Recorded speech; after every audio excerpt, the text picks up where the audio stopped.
好，大家好，我是雷。今天的视频应诸位大佬要求聊起三缸摩托，来自英国凯旋戴托纳675。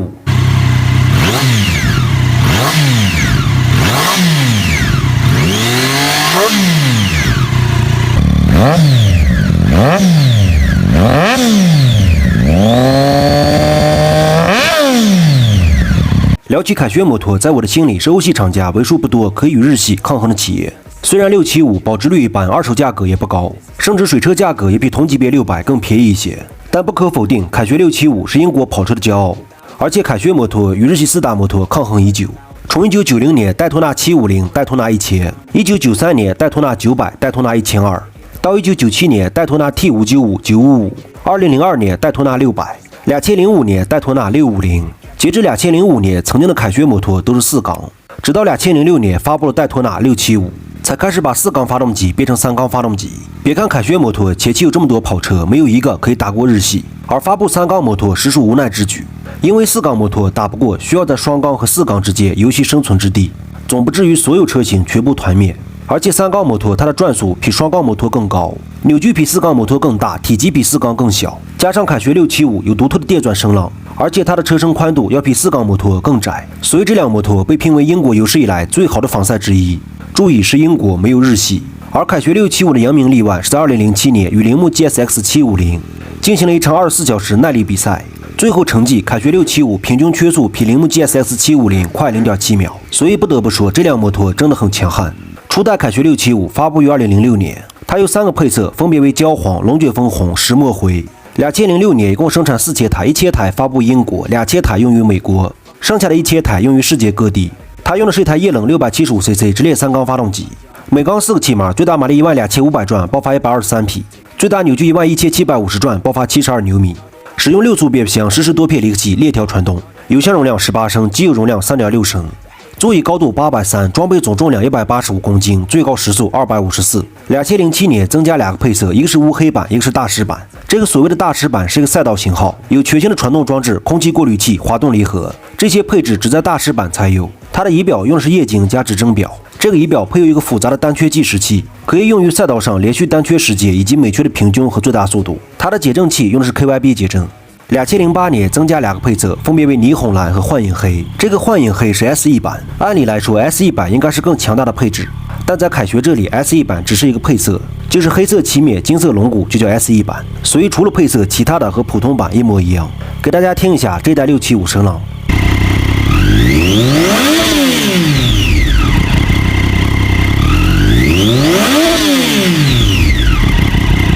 第二代675发布于2009年，相比上一代，马力从123匹增加到126匹，装备总重量从185公斤降到182公斤。外观的变化，进气口多2个塑料板，大灯变得更圆润，液压脱冷链张紧器调得更高，1档的传动比更大，重新校准燃油喷射，采用了更薄的排气系统，有了高速和低速阻尼控制，使用了赛车的可编程 ECU， 所以燃油喷射系统、点火系统都可以编程。编程之后，可以每个气缸最大转速增加500转。大概09年第2代相比08年第1代，总升级项目超过50项。后期2010年又发布一个675 SE 版，还是老规矩，用了珍珠白的车身、蓝色车架，副车架包括摇臂也皆为蓝色。除了配色的改变，就是排气管上面有了隔热板，除此以外与普通版一模一样。到了2011年，终于万众瞩目，翘首以盼发布675 R 版，大家都以为 R 版应该是高级版、升级版，结果675 R 最大马力124匹，相比普通版还降2匹马力。当年最高时速249公里每小时，装备总重量又回到了185公斤。好在用了欧林斯减震、暴雨卡钳、快速换挡，除此以外又和普通版没有什么区别。不过红色副车架搭配黑色主车架，珍珠白的配色也加分不少。但是124匹的马力属实有点小，因为同级别日系600cc，比如川崎已经做到了131匹，其他3大厂都在120匹左右。而且凯旋是675，日系4大厂是599。给大家听一下第2代凯旋675声浪。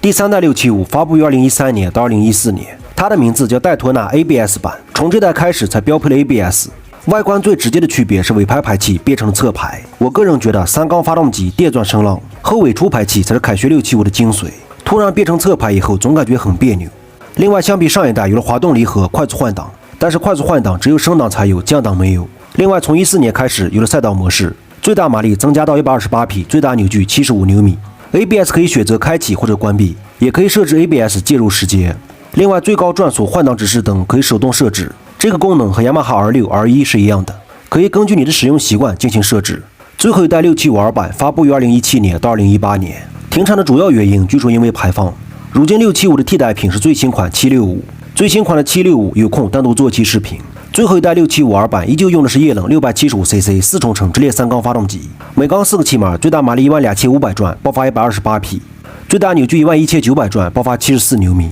使用6速变速箱，实施多片离合器，前减震用的是欧林斯43毫米倒置切叉，减震行程120毫米，后减震用的是欧林斯 TDX36 133毫米行程，前后鲍鱼卡钳带有可切换的 ABS， 座椅高度830，装备总重量184公斤，油箱容量18升，最高时速265。这一代675R原厂标配 AI 排气，除此以外，最大的升级解决漏水的问题。老款凯旋675最大的问题就是泄漏和漏水。这个发动机真的是很不错，也配备了全新的转向阻尼器，提高了阻尼精度，包括胎压监测、芯片防盗都有升级。谢谢大家听一下最后一代675R的声浪。